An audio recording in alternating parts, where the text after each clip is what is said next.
Welcome everyone. My name is Jay Morrison, or Jay Mr. Real Estate Morrison, and I want to welcome you to my How to Build Black Wealth free webinar. So I'm going to post this everywhere. I want to be clear up front. This is not a pitch, a infomercial, or a sale for anything. You don't need to follow me, buy anything, subscribe to anything. I just want to give our people, Black people, some game and some education on many under the radar things that we could utilize to build wealth.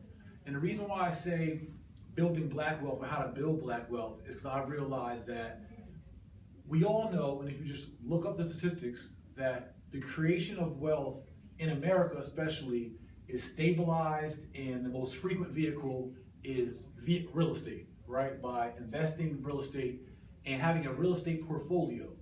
The reason why people invest in real estate and why it starts to build wealth is because real estate appreciates in value, meaning you gain equity and appreciation and value in the properties.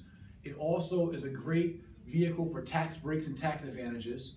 You also can gain rental income, which we call residual income from the real estate, that helps you build monthly cash flow, yearly cash flow, and adds on to your revenue.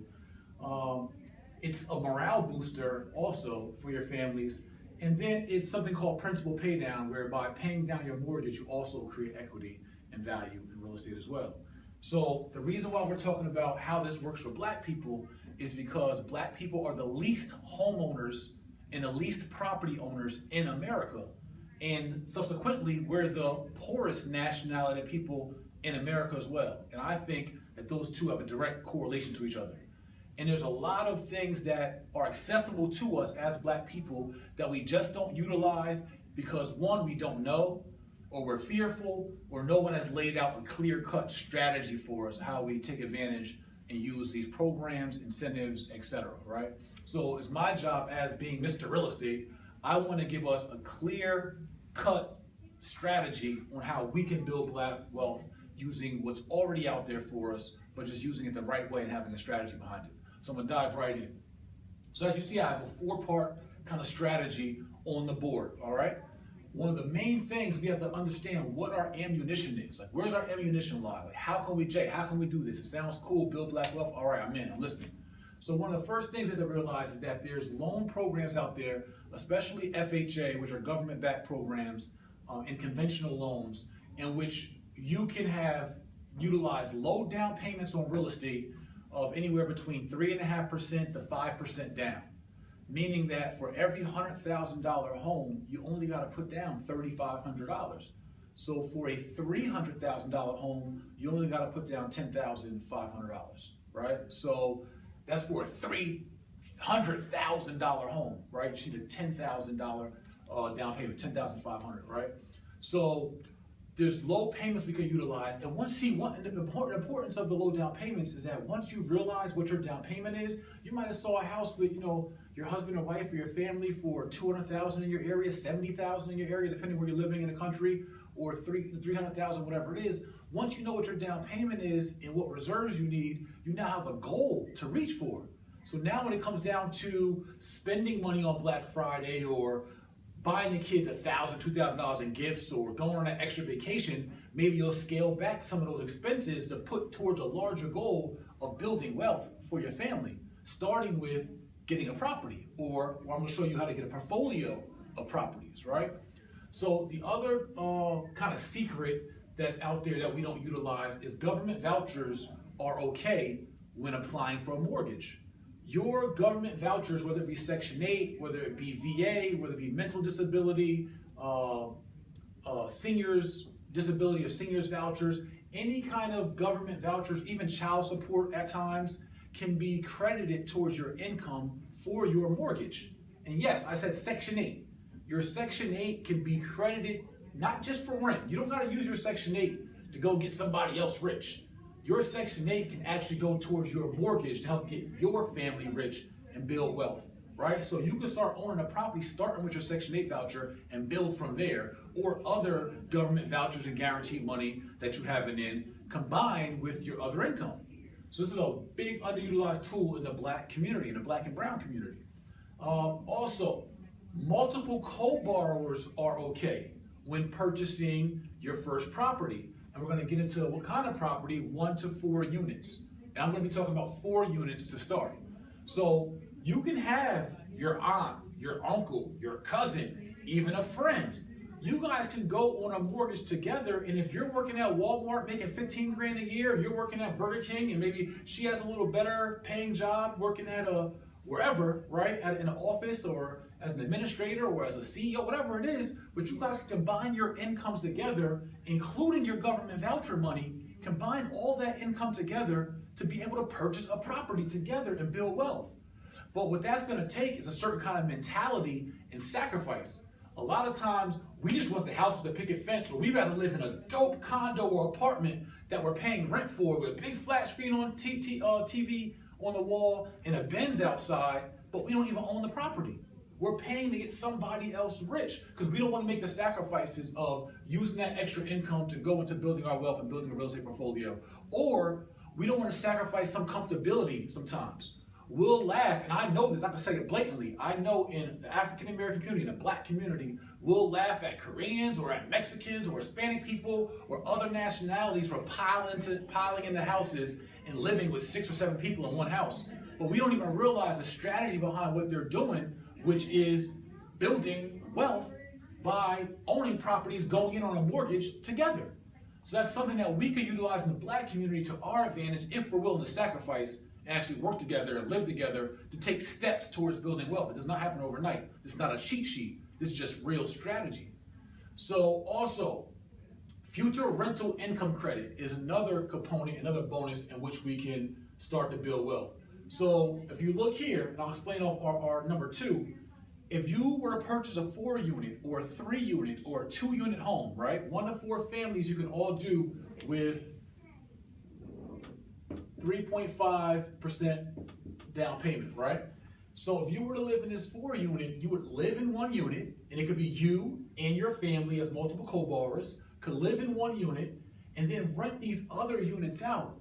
But the great part about it is on top of however you got co-borrowers or government vouchers or whatever it is, on top of that income, the bank will give you future rental income credit for these 3 other units. So if these units are all bringing you, and it's hard to write in this direction, but just say this is 1K, right? So if each of these units are bringing you $1,000 a month, that's $3,000 a month you got in future rental income credit. The banks will give you 90% of this number, or up to 90%, sometimes 95%, some banks go low as 85%, but on average, 90% of your future rental and income credit. Meaning, if you get $3,000 a month coming from these units, they'll give you $2,700 credit towards your current income as you wish or look to purchase this property. So if you're only making $35,000 a year, you can add another $2,700 a month, which is about, I think we did our math before, which is almost $29,000 or $30,000 a year. Another $30,000 a year on top of your rental income. Yeah, $32,400, right? Chris behind the camera helped me out there. So you can add another $32,400 onto your existing income with your co-borrowers using your government vouchers, all to help you qualify for the property. So let's be clear on that. If you buy a multi-unit property, even if you haven't even purchased it yet, they'll give you credit for the future rental income of the other units while you live in 1 unit. And the other great part is that when you're getting these rents for these other units, it can enable you to live for free in the unit you're staying in, or live for very cheap. And so another great component or ammunition for us in acquiring a property is flexible credit requirements. A lot of us are scared to even try to purchase a home because we just think our credit is so screwed up. But you haven't even taken the time to get pre-qualified and find out, will the bank accept me as I am? Or how close am I to being accepted? A lot of times these banks will take you down to a 580, 560, sometimes even lower credit score depending on what other kind of items or trade lines you have on your credit. So you have to get pre-qualified to even see if all this is possible, but these are some core components and ammunition for us to get started in building black wealth. Again, FHA loans as low as 3.5% down payments. Government vouchers are okay. multiple co-borrowers are okay. Only you stop you from getting together with your family and saying, hey, let's go in on a 4-family together and let's do something substantial. Let's stop playing around, right? You gotta want to get out of poverty, or want to get out of middle class, or want to get out of the rat race. So you gotta make sacrifices and be disciplined in order to do these things. And then also you get the future rental income credit. So now let's get into the second part of the strategy. Why a 4-family, Jay? Why multifamily housing?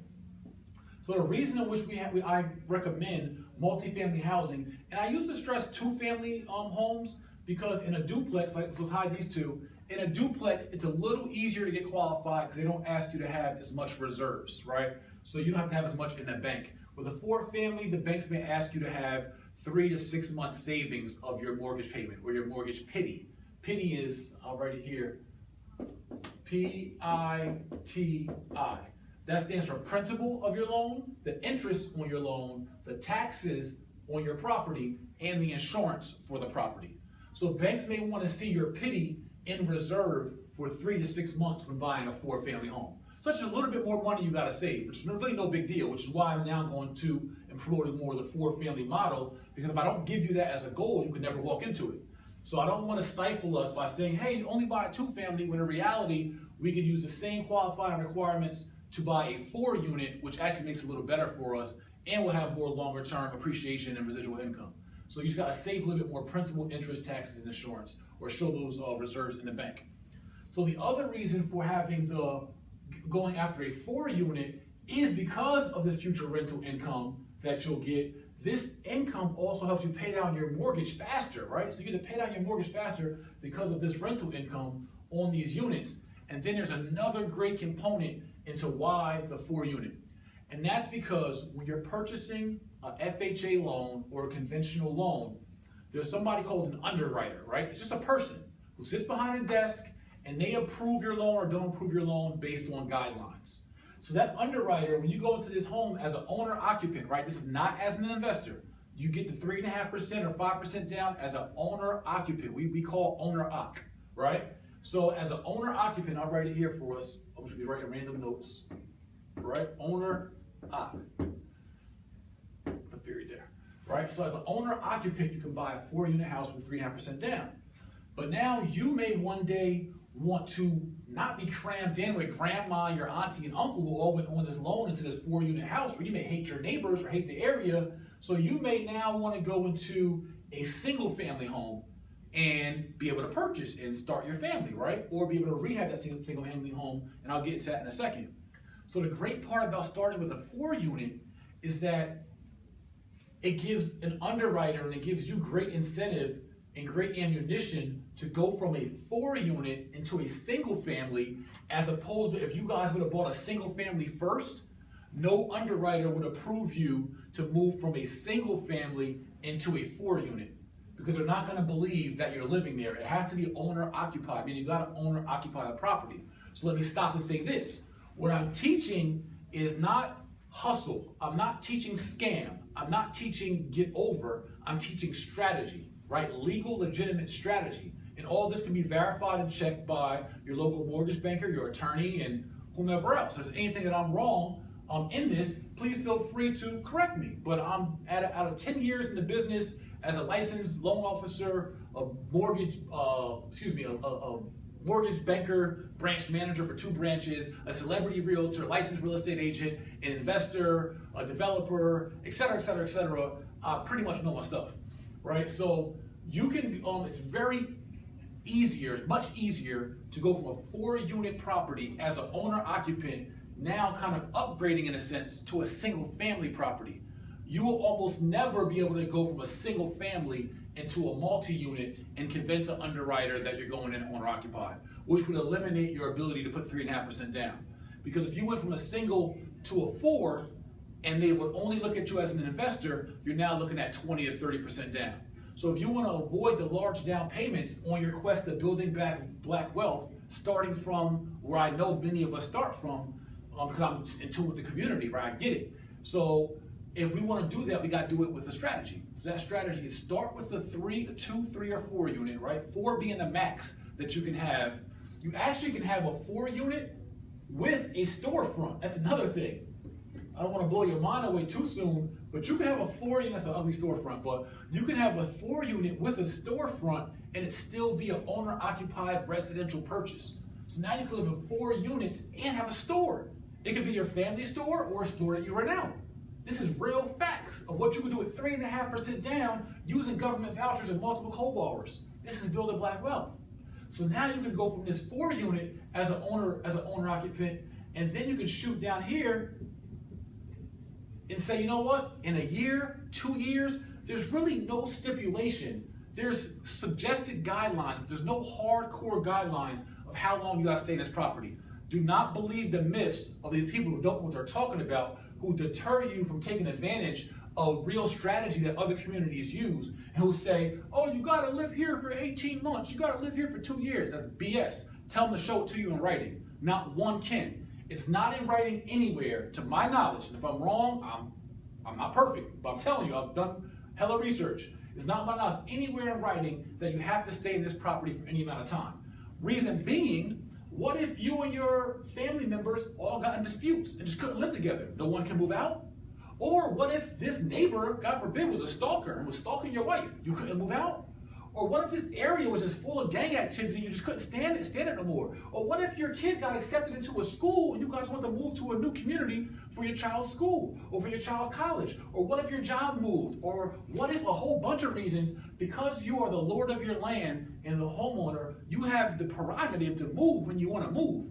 No one's keeping you in this property, right? So when and if ever you want to move into your next property, the strategic move would be, and the easy move would be, to go from a 4-unit property into a single-unit property.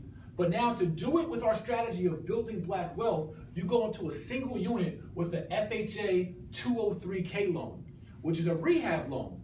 FHA will give you the money to renovate the property with 3.5% down with these same guidelines.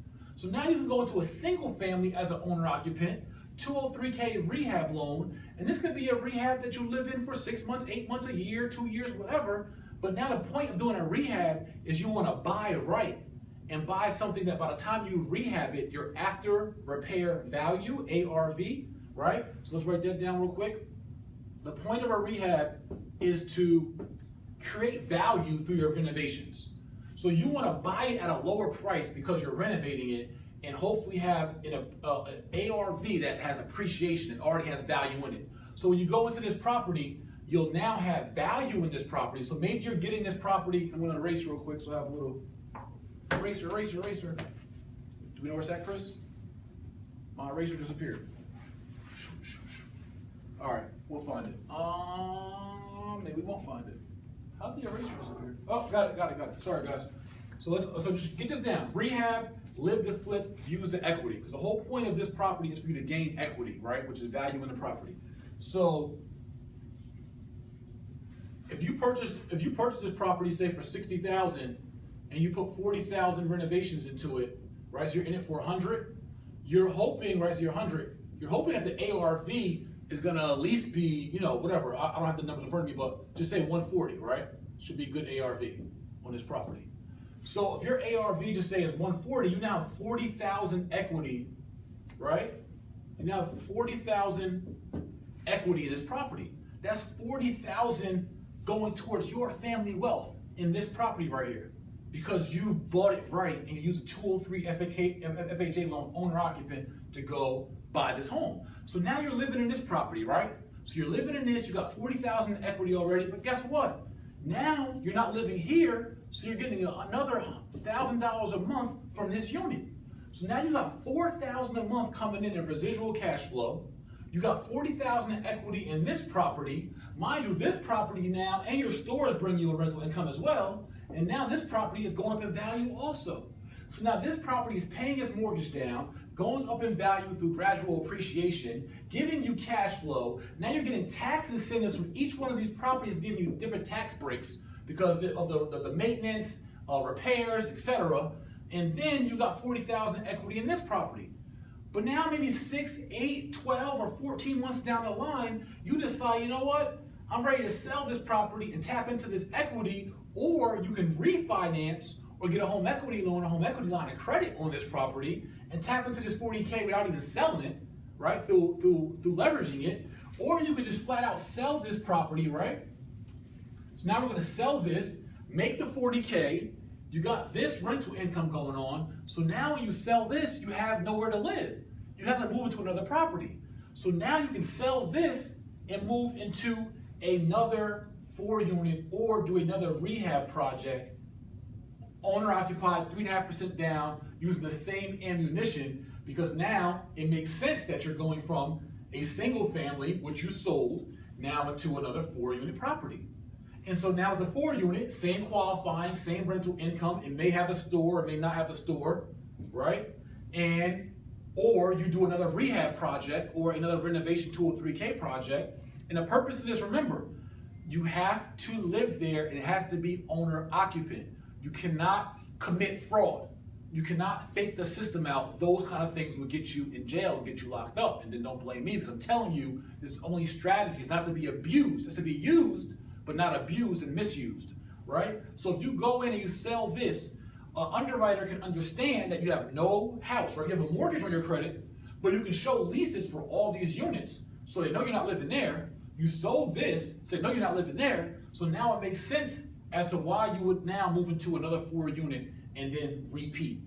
Play the game again. Now you rent out this 4-unit, you live in this unit, you rent out these, right? You collect your rental income. You got rental income coming from here. You got 40K in the bank, right? So or now you could bust this move. You move in here, you live, rent, or you move in here and you rehab and sell at some point. This doesn't exist anymore, but you still got 40K. So now with this 40K, you could put 20% down on a $200,000 property as an investor, right? So now you have this 4-unit in a store. You have this 4-unit in a store which you're living in, and now you put 20% down out of your 40K, and obviously you wouldn't maybe use all your money, but just all hypothetical, right? You could play around with this strategy, but this is just strategy. It's not like, you guys get it.